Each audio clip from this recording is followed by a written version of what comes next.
Hello everyone दोस्तों, मेरा नाम है अनुराग शर्मा और माई पाठशाला पर आपका बहुत बहुत स्वागत है।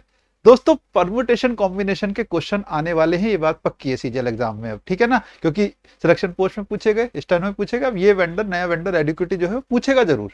अब परम्यूटेशन कॉम्बिनेशन की जब बात आती है ना, तो हम सीधे स्टार्ट हो जाते हैं। देखो, फैक्टोरियल ये है, परम्यूटेशन ये है, कॉम्बिनेशन ये है, लेकिन उससे पहले उसका बेस होता है। उसका बेस क्या है? बेसिक प्रिंसिपल ऑफ काउंटिंग, ठीक है ना। बेसिक प्रिंसिपल ऑफ काउंटिंग जो होता है ना, यहां पर एंड क्या लगता है और क्या है, ये हम कब फील आती है इसकी, ये जानना बहुत जरूरी है। क्योंकि प्रोबेबिलिटी भी आप लोग पढ़ लेते हो, पढ़ लिया उस टाइम समझ में आ गया, ठीक है। एंड का जिक्र आया, मल्टीप्लाई हो गया, और का जिक्र आया, प्लस हो गया, लेकिन क्यों हुआ, कैसे हुआ, समझ में नहीं आता है। तो बेसिक प्रिंसिपल ऑफ काउंटिंग उसके लिए हमें आना चाहिए। ये जो क्लास है यह बिल्कुल बेसिक क्लास है। जिसको परम्यूटेशन कॉम्बिनेशन का पी भी नहीं पता, जिसको फॉर्मूला भी नहीं पता, उसको ये क्लास में बहुत अच्छा लगेगा। क्योंकि यहाँ पे ना मैं फैक्टोरियल यूज करूंगा, ना परम्यूटेशन, ना कॉम्बिनेशन, केवल बेसिक प्रिंसिपल ऑफ काउंटिंग आपको समझाऊंगा। बिल्कुल एग्जाम्पल से लेके बिल्कुल ही लो लेवल से लेके चलेंगे, ठीक है ना। और वहां से समझने की कोशिश करेंगे कैसे हम काउंटिंग को करते हैं, और एंड और का क्या सीन होता है, कब क्या चीज जो है लगती है, ठीक है। तो शुरू हो जाते हैं विदाउट एनी फर्दर डिले। आइए देखते हैं, ठीक है। एक प्यारा सा एग्जांपल मैं आपके सामने ले रहा हूं कि भैया आपको घर से जाना है कॉलेज, ठीक। घर से आपको जाना है कॉलेज, आपके पास ये विकल्प है, ये ऑप्शन है। यानी या तो आप बस से जाओ, ध्यान से देखो, या तो आप बस से जाओ, ठीक है, या फिर देखो बस ली, बस से चले गए, या फिर आप गाड़ी से जा सकते हो, ठीक है। आपके घर में गाड़ी भी है, ठीक है। आपके पापा ने कहा मैं छोड़ देता हूं, तो गाड़ी से भी जा सकते हो, ठीक है। आप भाई बाइसिकल से भी जा सकते हो, ये भी एक ऑप्शन है। या फिर आप जो है वॉक करके भी जा सकते हो। चार डिफरेंट वेज आपके पास हैं, ठीक है ना। मैं क्या बोल रहा हूं उस पर ध्यान दिया आपने? नहीं दिया। और आप जब बोलते हो तब भी इस पर ध्यान नहीं देते। तो मैंने क्या कहा? बस से जा सकते हो या गाड़ी से, कार से जा सकते हो, गाड़ी से जा सकते हो, या बाइसिकल से जा सकते हो, या वॉक करके। यानी कि आप खुद ही देखो मन में क्या आप बोल रहे हो, क्या बस और कार, कार और बाइसिकल, बाइसिकल और वॉक करके, है ना। यानी आप क्या कह रहे हो सर? या तो ये, या तो ये, या तो ये। और इसी तरह से आपके तरीके कितने भैया? एक, दो, तीन, चार, चार चार तरीके हैं। चार में से किसी एक से आ सकते हो। यानी एक तरीका ये, सही है ना। यहां से चीज क्लियर हमें हो रही है कि भाई एक तरीका तो ये है, प्लस एक ये है, प्लस एक ये है, प्लस एक ये है। यानी मेरे पास चार वेज है, चार वेज है सिंपली। यानी कि यहां से एक चीज सिंपली क्लियर होगी कि भाई जब भी मेरे मन में या आता है, या विकल्प है ये या फिर ये या फिर ये या फिर ये, और आता है, और आता है, तो मतलब वहां पे भाई प्लस ही आएगा, ठीक है। बिल्कुल बेसिक एग्जांपल से समझ में आ रहा है हमें, क्या है ना। और आ रहा है, और आ रहा है, मतलब वहां प्लस आ रहा है, ठीक है ना। हमें सीधे सिंपली ऐड कर देना, ये हमारे विकल्प है, ठीक है ना। आइए और एग्जाम्पल देखते हैं। इस बार मैंने इस चीज को थोड़ा सा चेंज कर दिया। मैंने कहा आपको घर से कॉलेज जाना है, ठीक, लेकिन आपके पास क्या क्या ऑप्शन है? आपके पास ये ऑप्शन है कि भाई तीन डिफरेंट बस मिलती है आपको। मतलब आप स्टॉप पे जाते हो, तीन बस ऐसी हैं जो जा सकती हैं, या तो ये बस लो, या ये बस लो, या ये बस लो, ठीक। दो कार ऐसी हैं जो जा सकती हैं, ठीक, दो कार के ऑप्शन है, एक साइकिल का, एक वॉक करके। अब अगर आप ये वाला चुनते हो, ठीक, ध्यान से देखना, अगर आप किसी भी एक बस में से यहाँ जाते हो और पहुंच जाते हो, यहाँ पे आपके पास कितने वेज थे? तीन वेज थे, ठीक है ना। यहाँ पे क्या हो रहा है, ध्यान से देखना, या तो ये बस, ठीक है, ये बस, और अपने आप आ रहा है, देखो यहाँ पे, या तो ये बस और, या फिर ये बस, या फिर ये बस, है ना। या तो ये बस और ये बस, ये बस, और यानी कि प्लस। या तो आप इससे जाओ, या इससे जाओ, इससे जाओ। यानी एक विकल्प ये, एक ये, एक ये, तीन वेज यहाँ पर है। पहले वाले में तीन तरीके आपके पास। ये बात समझ में आ रही है? ठीक, बिल्कुल बेसिक है सर, आप कहोगे। अब इस पे आते हैं, है ना, और इसे देखते हैं। तो आपने कहा सर या तो ये कार वन है, ये कार टू है, ठीक। तो या तो मैं इससे जाऊं और या इससे जाऊं, यानी कि बस प्लस एक ऑप्शन ये, एक ऑप्शन ये, दो दो ऑप्शन यहाँ पर है, दो वेज यहाँ पर है सेकंड में, ठीक। यहाँ पे तो कोई ऑप्शन ही नहीं है, एक ही साइकिल है, एक साइकिल है, उससे जा सकते हैं, ठीक है ना। तो एक साइकिल है, ये एक तरीका यह है। वॉक करके जा सकते हो, वॉक करने का तरीका भी आपके पास एक ही है, ये दो पैर है, उनसे ही वॉक करना है ना। तो मैंने कहा सर यहां भी समझ में आ रहा है, या तो मैं इन तीन तरीकों से जाऊं, पहले वाले तीन बस में से एक से, या फिर मैं दो गाड़ियों को चुनूं, ठीक, या फिर मैं या जहां आ रहा है देखो, और जहां आ रहा है देखो, और को मैं सीधे प्लस लिख रहा हूं, या तो ये, या तो ये, या तो ये, या फिर ये, ठीक है ना। तो मैंने क्या कहा भाई, तीन दो पांच, पांच और एक 5 और 1 6 और 6 और 1 7, ये वाला रह गया, एक सेकेंड, ये वाला रह गया, ठीक है ना। तो इसको ऐड करो, 7 वेज है, कितने 7 वेज, 7 वेज यहाँ पर है, ठीक। आप कहोगे सर और का सिस्टम आपने समझा लिया, 2 एग्जांपल ले लिए, ठीक है ना, लेकिन एंड पे नहीं आए, एंड पे भी आते हैं अभी, पहले हमने और समझ लेना ढंग से, ठीक है, कि भैया या तो ये या तो ये या तो ये विकल्प है, इन तीनों में भी विकल्प है हमारे पास, तीनों में भी ऑप्शन है, इसलिए मैंने यहाँ भी इनको ऐड किया सीधे सीधे उठा के, ठीक है। एक और मैं लेता हूं आपके पास एग्जाम्पल, सिटी ए है, ठीक, ये सिटी बी है, ये सिटी सी है, ठीक। क्या कह रहा हूं मैंने, क्वेश्चन क्या लिखा हुआ है, एग्जिट करना है आपको बी से, मतलब आपको बी में नहीं रहना, कहीं भी जाना है आपको बी में नहीं रहना, बी में बहुत पॉल्यूशन हो गया, आपका मन भर गया, या फिर आपका वहां ब्रेकअप हो गया, आप कह रहे हो यार यहां से जाना है, कहीं भी जाऊंगा मैं, यहां से नहीं रह सकता, तो आपको बी से जाना है। बी से या तो आप ए जा सकते हो या फिर सी जा सकते हो, ठीक है ना, ये रूट्स हैं, ए R1 R2 R3 R4 R5, ये रूट है, ठीक। तो यानी कि आप क्या कर सकते हो, या तो आप यहां से लोगे, या तो ए चले जाओगे, बी से ए चले जाओगे, बी से ए चले जाओगे तो ये 3 रूट हैं, बी से ए जाओगे आप, ठीक है, या फिर बी से सी जाओगे, 2 ही तो तरीके हैं आपके पास, ठीक है, या फिर आप बी से सी जाओगे, बी से सी जाओगे तो ये 2 चुनोगे। मैंने क्या कहा, या बोला, आपके माइंड में चीज क्लियर हो गई, ठीक है ना, और से चीज क्लियर हो गई, या तो यहां से यहां जाओगे या यहां से यहां जाओगे, एग्जिट होना है अब आपको बस, है ना। तो आपने कहा सर 3 तरीके यहां है, ये 3 रूट हैं, ठीक, और के लिए क्या आएगा सर, और के लिए क्या आएगा, प्लस आएगा, और 2 तरीके ये हैं सर, 3 और 2 5 तरीके हैं बी को एग्जिट करने के, 5 वेज। अब कहोगे सर ये तो बहुत आसान है, आसान ही तो है, हमें आसानी से ही तो पढ़ना है, परेशान थोड़ी ना होना है। अब देखो जरा, अब देखो यहाँ पे ये एग्जाम्पल देखना है, और वापस से वो जो है घर और कॉलेज वाला एग्जाम्पल देखना है। पहले ये वाला देख ले या ये, चलो पहले यही देख ले, अभी सिटी की बात चल रही थी। अब मैं आपसे क्या कह रहा हूं कि आपको ए से सी जाना है वाया बी, बी होते हुए ए से सी जाना है। तरीका क्या है, ए से बी जाओगे, ठीक है ना, आप जाओगे ए से बी एंड फिर जाओगे बी से सी, अपने आप देखो समझ में आता है खुद। क्या बी को स्किप करते हुए पहुंच सकते हो, नहीं, बी तो बीच में आएगा ही, ए से सी जाना है बी होते हुए, ए से सी जाना है बी होते हुए, तो भैया या तो ये R1 root, R2 root, R3 root, इन्हें पकड़ते हुए बी पहुंचोगे, ठीक है, और R4 R5 ये था, इन्हें पकड़ते सी पहुंचे। अब मैं आपसे अगर पूछूं तो आप कहोगे सर यहां भी 5 तरीके हैं, नहीं, यहां 5 नहीं है, बस यही हमें समझना है कि यहां 5 नहीं है, यहां 5 नहीं है, यहां कितने होंगे, 6 वेज होंगे, ठीक है, क्योंकि यहां पे आपको ए से बी जाना है एंड बी से सी, और का विकल्प नहीं है। आप ये नहीं कह सकते कि मैं ए से बी जाऊं या फिर बी से सी जाऊं, ना भाई, आपको ए से बी होते हुए सी जाना है ना, यहाँ पे या कहीं नहीं आ रहा, यहाँ पे और कहीं नहीं आ रहा, आपका एंड आ रहा है, ए से बी जाना है एंड बी से सी। थोड़ा डिटेल में समझा रहा हूं मैं इस चीज को, ठीक है। तो आपने कहा सर क्या तरीके मेरे पास है, यहाँ पे 6 वेज है, 6 वेज कैसे हैं उसे समझते हैं। देखो, या तो आप यहां से यहां के लिए R1 रूट चुनो, ठीक, यहां से यहां के लिए R1 रूट चुनो, और यहां से जाने के लिए R4 चुनो, ठीक है, या फिर आप यहां से यहां के लिए R1 चुनो और यहां से यहां के लिए R5 चुनो, यानी R1 के साथ R4 रूट हो सकता है और R1 के साथ R5 हो सकता है, ये बात आपने समझी है ना। इसी तरह R2 के साथ या तो आप R5 चुनो या R4, है ना, R2 के साथ R2 यहां से पहुंचे ए से बी, अब या तो R4 पे जाओ, सी पहुंच जाओगे, या फिर R5 पे जाओ, यानी कि मैंने कहा सर R2 R4 और R2 R5। एक पॉसिबिलिटी और थी सर, आप कहोगे सर इसको भी लो, इसको क्यों छोड़ दिया, बिल्कुल लेते हैं भाई, या तो आप यहां से यहां जाओ R3, ठीक, अब R3 के बाद या तो यहां से R4 से जाओ या फिर R5 से जाओ, है ना, तो R3 R4 R3 R5, these are the 6 ways।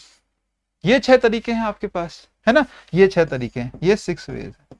और वो 6 वेज सर आए कैसे हैं, वो 6 वेज आए कैसे हैं, ए से बी जाने के लिए, ए से बी जाने के लिए कितने तरीके थे सर, 3, ए से बी 3, देखो ये लिख रहा हूं, ए से बी 3, एंड के लिए इनटू, ठीक है ना, एंड के लिए इनटू, और बी से सी जाने के लिए 2, 3 × 2 6 वेज, कितने 6 वेज, मजा आ गया सर, ठीक है ना, 3 × 2 6 ways. And this is the basic principle of counting, यही है बेसिक प्रिंसिपल ऑफ काउंटिंग, कि मेरे पास अगर यहां से यहां के लिए 10 तरीके होते और यहां से यहां के लिए 10 तरीके होते, तो मैं क्या करता, अगर मुझे यहां से जाना है एंड साथ में मुझे ये भी करना है, अगर मेरे को दोनों काम करने हैं तो मैं क्या करता हूं 10 इंटू 10 100 वेज, ठीक है ना, 100 वेज पॉसिबल हो जाते हैं। इसी तरह से मेरे को यहाँ पे देखना है कि दोनों काम अगर साथ में करने तो मैं उन दोनों ऑप्शंस, दोनों जो पॉसिबिलिटीज हैं उनको मल्टीप्लाई कर देता हूँ, ठीक है। तो वहां पे हमारा आता है बेसिक प्रिंसिपल ऑफ काउंटिंग का कॉन्सेप्ट अच्छे से। ये एग्जाम्पल हम ले रहे थे, ठीक है। इस एग्जाम्पल में क्या कहा जा रहा है, इस एग्जाम्पल में आपसे कहा जा रहा है कि आपको घर से कॉलेज जाना है, आपके पास 3 विकल्प हैं, या तो बस से जाओ या कार से जाओ या वॉक। अब आप कॉलेज में ही नहीं बैठे रहोगे, अब तक हम केवल कॉलेज जा रहे थे, अब घर वापस भी तो आना है। अब घर वापस आने के लिए आप थक चुके हो, आप वॉक करके नहीं आना चाहते, या तो बस से आओ या कार से आओ, ठीक।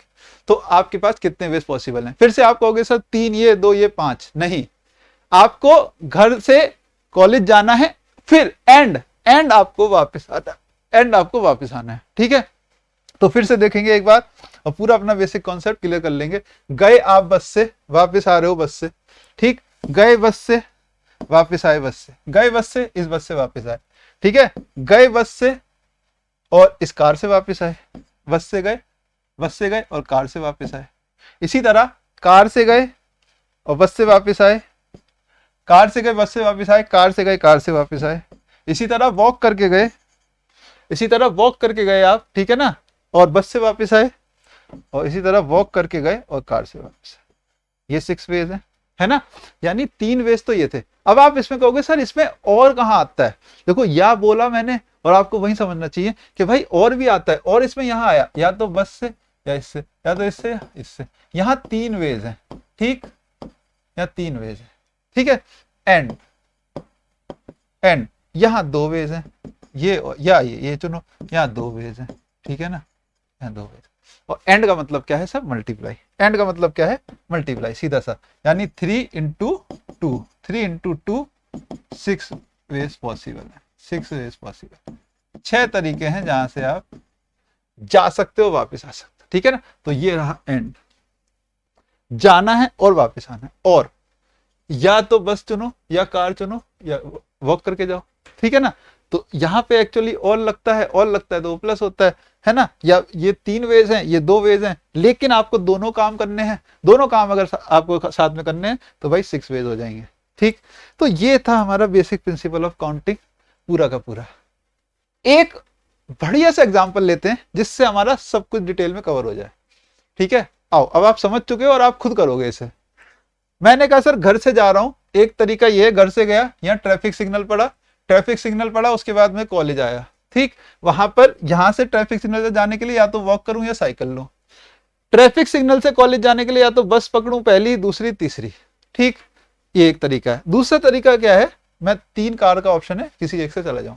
चौथा तरीका क्या है भैया? ये कि तीसरा क्या है? ये साइकिल से जाऊं। और ये एक तरीका क्या है? मैं एक बस से जाऊं, ठीक है। तो यहाँ पे नंबर ऑफ पॉसिबल वेज क्या बनेंगे, बहुत ध्यान से देखेंगे भाई। यहाँ पे देखते जाओ, आप कायदे से समझ में आ जाएगा एक बार में। यहाँ 2 विकल्प हैं, ठीक है ना, यहाँ 2 विकल्प हैं, तो 1 + 1 2 है ना, 1 + 1 2, 2 वेज यहाँ है। एंड यहाँ पे एंड है, 2 वेज यहाँ है, और ट्रैफिक सिग्नल जाने के बाद यहाँ तो रुक नहीं जाओगे, आपको कॉलेज जाना है, तो एंड आएगा। 3 विकल्प यहाँ है, 3, यानी 2 इंटू 3, ठीक है ना, यानी 2 इंटू 3। एंड का मतलब क्या है भैया? मल्टीप्लाई। 2 इंटू 3, 6 वेज यहाँ है, 6 वेज यहाँ है पहले में, 2 इंटू 3, राइट, आराम से। अब यहाँ पे 3 वेज है, ओके, सेकंड ऑप्शन में 3 है, या तो ये या तो ये या तो ये गाड़ी। यहाँ एक ही विकल्प है, कोई विकल्प नहीं है, मतलब एक ही है, एक ही तरीका है साइकिल से, और यहाँ एक तरीका है। टोटल वेज कितने हुए? 6 6 3 9 9 तो 11, ठीक है ना, यानी 11 वेज आपके हुए, 11 वेज आपके हुए जाने के कॉलेज। अब मैं आपसे कहता हूँ राउंड ट्रिप करो भाई, वापस भी आना है, ठीक है, वहीं नहीं रहना कॉलेज में, आपको वापस भी आना है, आपको वापस भी आना है, ठीक है ना। तो जाना है और वापस आना है। जाने के 11 तरीके सर, है ना, और वापस आने के फिर से वही 11 तरीके होंगे, या किसी भी कोई भी रूट चुन सकते हो, या तो ये चुनो ये चुनो ये चुनो ये चुनो, है ना, तो 11 तरीके फिर से होंगे, तो 121 वेज हो जाएंगे, ठीक है ना, 121 वेज, ठीक है। We go and we come back, 11 into 11 121 ways हो जाएंगे, ठीक है। बात समझ में आई? तो ये है हमारा basic principle of counting. I hope बिल्कुल क्लियर हुआ होगा अच्छे से। अब हम कुछ क्वेश्चन देख लेते हैं जिससे हमारी एक पकड़ बन जाए इस पे, ठीक है ना। आओ देखते हैं पहला क्वेश्चन क्या है। कह रहा है 4 रूट हैं ए से बी जाने के लिए, 3 रूट हैं बी से सी जाने के लिए, कितने वेज में आदमी ए से सी जा सकता है वाया बी। ए से सी जाना है बी होते हुए, ठीक है ना। 4 यहां से हैं और 3 यहां से, बोले क्या, ठीक है ना। तो क्या होगा, 4 3 12, एंड है ए से सी वाया बी, है ना, बी होते हुए, तो एंड है, जाहिर सी बात है एंड है, तो 4 3 12, 12 वेज होंगे, बात खत्म। अभी हम इसे देख चुके, ठीक है। एकदम आसान है, एकदम सरल है, आप कहोगे मजा आ गया सर। एक इवेंट अकर होता है एम वेज में। एम तरीके हैं जिससे इवेंट हो सकता है, जैसे हमने यही देखा कि भाई एम तरीके से आप ए से भी जा सकते हो, ठीक। और नेक्स्ट कह रहा है अनदर इवेंट एन वेज में होता है, अनदर इवेंट एन वेज में, यानी मान लो आप बी से सी एन तरीके से जा सकते हो। तो कह रहा है टोटल नंबर ऑफ वेज बताओ, दोनों अकर हो, दोनों चाहिए मुझे, ए से बी भी जाना है फिर बी से सी भी जाना है, दोनों चाहिए। अगर दोनों चाहिए तो m इंटू एन वेज होंगे, m इंटू एन, ठीक है। अगर ये बोलता दोनों में से एक से काम चल जाएगा तो m प्लस एन वेज होते, या तो ये या तो ये, और नहीं बोले, उसने कहा दोनों चाहिए, दोनों चाहिए तो m इंटू एन, ठीक है। तो इस तरह भी आप समझ सकते हो कि दोनों अगर हो रहे हैं एट द सेम टाइम तो एंड होगा। अगर दोनों अगर नहीं हो रहे हैं, दोनों में से एक अगर हो रहा है तो आइदर और का केस है, आइदर दिस और दिस, तो वहां पे प्लस होगा, ठीक। ये देखते हैं 4 डिफरेंट पाथ हैं दिल्ली से कानपुर जाने के लिए। How many ways can go and return, जा सकता है 4 तरीके से, वापिस आ सकता है 4 तरीके से, 4 चौक 16, जाना और वापिस आना है, राउंड ट्रिप। राउंड ट्रिप भी मैं आपको समझा दिया, ठीक है ना। यहाँ पे एक्चुअली मैंने आपको जब समझाना स्टार्ट किया तो राउंड ट्रिप ही समझाना स्टार्ट किया, ये भी समझाया राउंड ट्रिप, ये भी, दिस इज राउंड ट्रिप ना, जाना और आना, ठीक है। नेक्स्ट देखते हैं। कह रहे एक बच्चे के पास 2 पेंसिल 3 इरेजर हैं, ठीक। कितने वेज में एक पेंसिल ले सकता है वो, एक इरेजर, ठीक। पेंसिल चाहिए और इरेजर चाहिए, दोनों चाहिए, है ना, इनटू होगा। पेंसिल कितनी है, 2, 2 में से 2 विकल्प हैं, या तो ये या तो ये, तो 2 वेज है, और इसके 3 वेज है, इरेजर के 2 3 6, यही है बस, और कुछ नहीं है, यही है। नेक्स्ट देखते हैं, आइए। एक लड़के के पास 5 शर्ट हैं, 4 ट्राउजर हैं, कितने वेज में वो ड्रेसअप हो सकता है, ठीक। देखो 5 शर्ट हैं अलग अलग, 5 शर्ट हैं अलग अलग, या तो ये शर्ट ले, या ये शर्ट, या ये शर्ट, या ये शर्ट, या ये शर्ट, 5 वेज है ना, 5 वेज। और 4 ट्राउजर हैं, 4 ट्राउजर हैं, या तो ये या ये या ये, इनमें से कोई एक, यहाँ तो और लग रहा है, ये सबको ऐड करके 4 आ रहा है, यहाँ एंड लग, यहाँ भी और लग रहा है, लेकिन 5 इंटू 4 20 वेज से वो ड्रेसअप हो सकता है, कोई भी कॉम्बिनेशन बन सकता है, ठीक है ना। इस तरह हमें इस चीजों को समझना होता है। यहाँ एंड भी है और भी है, लेकिन कैसे है वो हमें डिटेल में समझना होता है। भैया 5 शर्ट हैं, 4 ट्राउजर हैं, ये विकल्प है, तो 5 इंटू 4 20 वेज में, क्योंकि दोनों पहनेगा तब ड्रेसअप हो पाएगा, ये बात तो आप समझते हो। नेक्स्ट देखते हैं। कह रहे 7 तरीके हैं एक्स से वाई जाने के, 5 तरीके हैं वाई से जेड जाने के, वाई से पास होना ही होना है, एक्स से जेड कैसे पहुंचोगे, तो भाई 7 पंजे 35, ठीक, 7 पंजे 35। अब मैं समझता हूँ बिल्कुल क्लियर हो रहा होगा। नेक्स्ट देखते हैं। कह रहे ट्रेन टिकट बुक हो सकता है 5 डेस्टिनेशन के लिए, ठीक। या तो एसी में करो या फिर नॉन एसी में, स्लीपर में करो या चेयर कार में, कितने पॉसिबल टिकट टाइप्स हो सकते हैं। अब आप कहोगे सर यहाँ इधर और आ रहा है ना, तो भाई या तो एसी में करो या नॉन एसी में, स्लीपर का करो या चेयर कार का करो, सही। तो यार एक टिकट एसी का हो सकता है ना, 5 अलग अलग डेस्टिनेशन का करना है वो ठीक है, एक टिकट एसी का हो सकता है ना, एक टिकट नॉन एसी का हो सकता है, एक टिकट इसका, एक टिकट इसका। यहाँ और आ रहा है, जाहिर सी बात है 4 तरीके के टिकट हो सकते हैं, 4 तरीके के टिकट, कितनी डेस्टिनेशन का करना है, 5 डेस्टिनेशन के लिए, है ना। तो भैया 4 तरीके के टिकट हैं और ये 5 डेस्टिनेशन के लिए हो सकते हैं, यानी या तो ये वाला वहां के लिए हो या फिर ये वाला हो या वाला हो, यानी 4 इंटू 5 20 वेज है यहाँ भी भाई, 4 इंटू 5 20 वेज, ठीक है। तो यही हमें समझना है बस। और भी लगता है कहीं आप और से कंफ्यूज हो जाओ, मैंने आपको सिखाया कि और भी उसमें छुपा है और एंड तो उसमें है ही है ना। तो 5 अलग अलग डेस्टिनेशन जाना है ना, 5 अलग डेस्टिनेशन है। मैंने मान लो आपको मसूरी, देहरादून, नैनीताल, ठीक है ना, और शिमला, और एक उठा लो गैंगटॉक, यहाँ जाना हो। अब या तो आप यहाँ जाओ, तो या तो आप एसी वाले से यहाँ जाओ, है ना, या एसी वाले से यहाँ जाओ, या एसी वाले से यहाँ जाओ, एसी वाले से यहाँ जाओ, एसी वाले से, यानी केवल एसी वाले के लिए 5 तरीके। इसी तरह 4 तरीके के टिकट हैं, 4 पंजे 20, आई होप इट्स क्लियर। मेनू है, मेनू में 4 स्टार्टर हैं और 5 मेन कोर्स है, 3 डेजर्ट हैं। कितने वेज में आप चुन सकते हो? 1 ऑफ ईच। तो भाई एक 4 स्टार्टर के ऑप्शन, 4 स्टार्टर के ऑप्शन, 4 ऑप्शन है मेरे पास, इंटू 5 मेन कोर्स के ऑप्शन है, इंटू 3 इसके ऑप्शन है भैया डेजर्ट के, मिठाई के। तो कितना है ये? 60 वेज है, 60 वेज में आप चुन सकते हो। मजा आ गया। यही है बेसिक प्रिंसिपल ऑफ काउंटिंग, ठीक है। बस इतना ही है। आपने कहा सर 5 एमसीक्यू हैं, हर एक में 4 ऑप्शन है, ठीक। तो नंबर ऑफ वेज बताओ अटेम्प्ट करने के लिए क्वेश्चन के। तो मैंने कहा सर 5 एमसीक्यू हैं, 5 क्वेश्चन है मेरे सामने, हर एक में 4 ऑप्शन है। तो पहले वाले को करने के, पहले एमसीक्यू को सॉल्व करने के 4 तरीके हैं, दूसरे वाले को करने के 4 तरीके हैं, तीसरे वाले को करने के 4 तरीके हैं, चौथे वाले को करने को 4 तरीके हैं और इसके करने के लिए 4 तरीके हैं। तो 4 की पावर 5 मेरा सही आंसर है सर। कितना आसान है, 4 की पावर 5 सही आंसर है।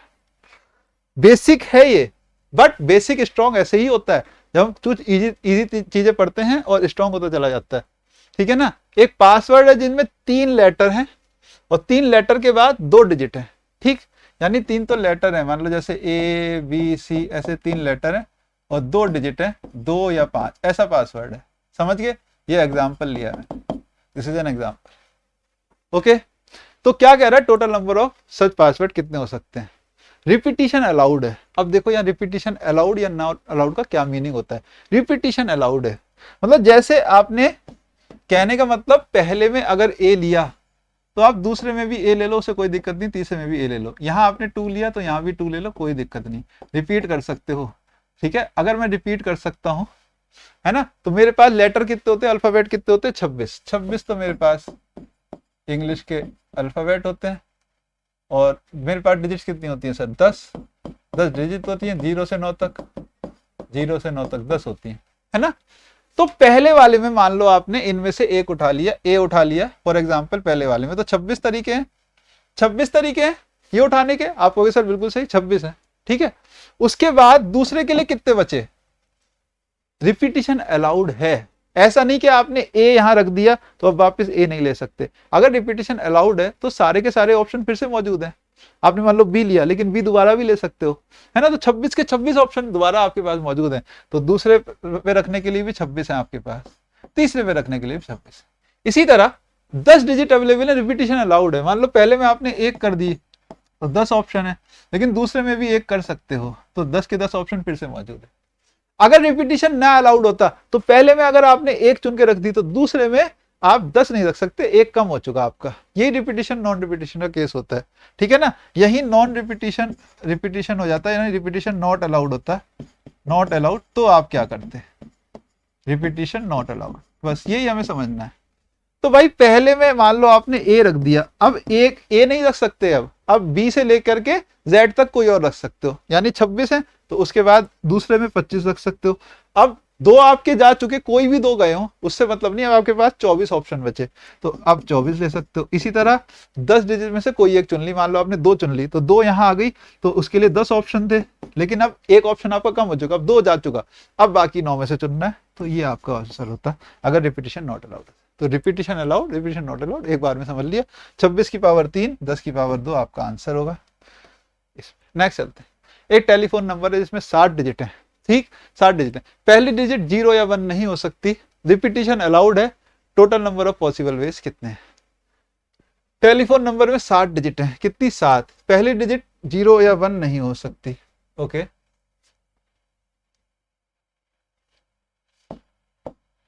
चार, 5, 6, 7 है ना। डिजिट कितनी होती है मेरे पास? 10 होती हैं, लेकिन first digit can not be 0 और 1, 0 या 1 में से नहीं ले सकते। तो 2 से लेकर के 9 तक के ऑप्शन रहे मेरे पास, है ना। 8 ऑप्शन बचे, पहली के लिए तो 8 ऑप्शन है, बाद वाली के लिए रिपीटिशन अलाउड है, रिपीटिशन अलाउड है। पहली डिजिट के लिए कितने ऑप्शन बचे भाई? 10 में से आपने 2 कम कर दिए ना, कैन नॉट बी 0 और 1, ना तो 0 हो सकती ना 1 हो सकती। तो पहली वाली के लिए आपने कहा सर केवल 8 ऑप्शन आपके पास है। अब दूसरी वाली के लिए कितने हैं? अब दूसरी वाली के 10 के 10 हैं, रिपीट भी कर सकते हो, इनमें जो ले ली वो भी आ सकती है। 10 के 10 ऑप्शन मौजूद है, यहाँ भी 10 के 10, यहाँ भी 10 के 10, यहाँ भी 10 के 10, यहाँ भी 10 के 10, यहाँ भी 10। ठीक है, क्या ये बात समझ में आ रही है? क्या ये बात क्लियर है? बिल्कुल ठीक है, आसान है। तो भाई ये क्या आंसर बना? 8 इंटू 10 की पावर कितना? 6, यही इसका आंसर बनेगा, ठीक है ना। 8 इंटू 10 की पावर 6, ना तो 0 हो सकती ना 1, कैन नॉट बी 0 और 1, है ना। तो भाई क्या हो सकती है? बाकी 8 में से हो सकती है, कैन नॉट बी 0 और 1, है ना। एक बार फिर से पढ़ लेते हैं, पहला अंक 0 या 1 नहीं हो सकता है। ठीक है, नेक्स्ट चलते हैं। नंबर लॉक में 3 रिंग है, हर एक का नंबर 0 से लेकर 9 तक है, रिपीटिशन अलाउड है, नंबर ऑफ कॉम्बिनेशन कितने बनेंगे? रिपीटिशन अलाउड है ना। रिपीटिशन अगर अलाउड है तो पहले पे ये तीन तीन रिंग है ना, 3 रिंग है बस, 0 से लेकर 9 तक है। तो भाई पहले के लिए 10 ऑप्शन है, रिपीटिशन अलाउड है, तो दूसरे के लिए 10, तीसरे के लिए 10, 1000 वेज होंगे, जाहिर सी बात। कितने होंगे? 1000 तरीके होंगे। ठीक है, नेक्स्ट देख लेते हैं। और कह रहे एक टीम बनानी है हमें जिसमें एक लीडर रखना है, एक असिस्टेंट लीडर रखना है 10 मेंबर्स में से, कितने वेज पॉसिबल है? देखो अब आया बढ़िया क्वेश्चन, तो है अब आएगा मजा, ये बढ़िया है, पहली बार आज अच्छा क्वेश्चन आया है। एक टीम बनानी है 10 लोगों में से, 10 लोगों में से लेना है, जिसमें एक तो लीडर होगा और एक असिस्टेंट लीडर होगा। ठीक, आपने 10 में से एक को चुन लिया, ये 10 में से एक को चुन लिया जो लीडर है। ठीक, लीडर को चुनने के आपके पास 10 तरीके हैं सर, इन 10 में से एक को चुनना है। अब लीडर आपका चुना गया, अब ये लीडर असिस्टेंट लीडर तो नहीं हो सकता, दोनों सेम तो नहीं हो सकते लीडर असिस्टेंट लीडर, बात समझ लो। एक असिस्टेंट लीडर भी चुनना है, तो बाकी 9 में से एक चुनेंगे, बाकी 9 में से एक चुनेंगे। तो पहले वाले के लिए 10 तरीके, दूसरे वाले के लिए 9, 90 वेज है, 90। ठीक है, 90 वेज, 90 वेज, 90 इसका सही आंसर। लेकिन एक सेकंड रुको, ये 10p2 भी 90 ही आता है। ठीक, परम्यूटेशन अभी मैंने पढ़ाया नहीं है आपको, लेकिन मैं बता दूं, परम्यूटेशन जो होता है NPR, इसका फॉर्मूला क्या होता है? n factorial upon n minus r factorial. ठीक है, बिल्कुल बेसिक थोड़ा सा बता देता हूँ, है ना। तो भाई 10 है, 10 में से आपको 2 लोगों को आप अरेंज कर रहे हो, 10 में से 2, ठीक है। तो 10p2 डिटेल में करेंगे आगे इसको परम्यूटेशन को, लेकिन इसका आंसर जो आता है 10 factorial, 10 minus 2, 10 minus 2 8 factorial. And 10 factorial का ले सकता हूँ, क्योंकि फैक्टोरियल क्या होता है? 10 इंटू 9 इंटू 8 इंटू 7 से लेके 1 तक मल्टीप्लाई होती है ना। तो 10 फैक्टोरियल लिख सकता हूँ, 10 into 9 into 8 factorial upon 8 factorial, तो ये 90 आएगा। 8 फैक्टोरियल कट जाएगा, 10 इंटू 9 इंटू 8 फैक्टोरियल लिख लिया, तो 90 इसका सही आंसर आएगा। तो ए और सी दोनों इसके सही आंसर। परम्यूटेशन को आगे हम वैसे भी डिटेल में पढ़ेंगे, टेंशन मत। कह रहा है एक कान नंबर है, प्लेट है जिसमें 2 लेटर हैं और 4 डिजिट हैं, उसके बाद कोई रिपीटिशन नहीं है इनमें, तो टोटल पॉसिबल प्लेट कितनी बन सकती हैं? कितने? 4, 2 लेटर हैं, 2 लेटर हैं, तो 26 और 25, रिपीटिशन अलाउड नहीं तो 26 और दूसरे वाले के लिए 25, है ना। अब 4 क्या है मेरे पास डिजिट, तो 10, 9, 8, 7, सही है बिल्कुल, 10, 9, 8 और 7 तरीके इसके लिए। ये बेसिक प्रिंसिपल ऑफ काउंटिंग से कर रहे हैं हम, इसमें कुछ भी नहीं किया हमने ऐसा। ठीक है, तो आज इस वीडियो में हमने बेसिक प्रिंसिपल ऑफ काउंटिंग को समझा है, डिटेल में जाना है, एक अच्छे तरीके से उसको मैंने कवर किया है यहाँ पे। इसके आगे हम परम्यूटेशन कॉम्बिनेशन पढ़ेंगे, इसके आगे सवालों का लेवल धीरे धीरे बढ़ाएंगे, बट बेस इस वीडियो से हमारा स्ट्रॉन्ग हुआ है, ये बात पक्की है। ठीक है, तो मैं अनुराग शर्मा मिलता हूँ आपके बाद नेक्स्ट वीडियो में, परम्यूटेशन कॉम्बिनेशन को आगे बढ़ाएंगे।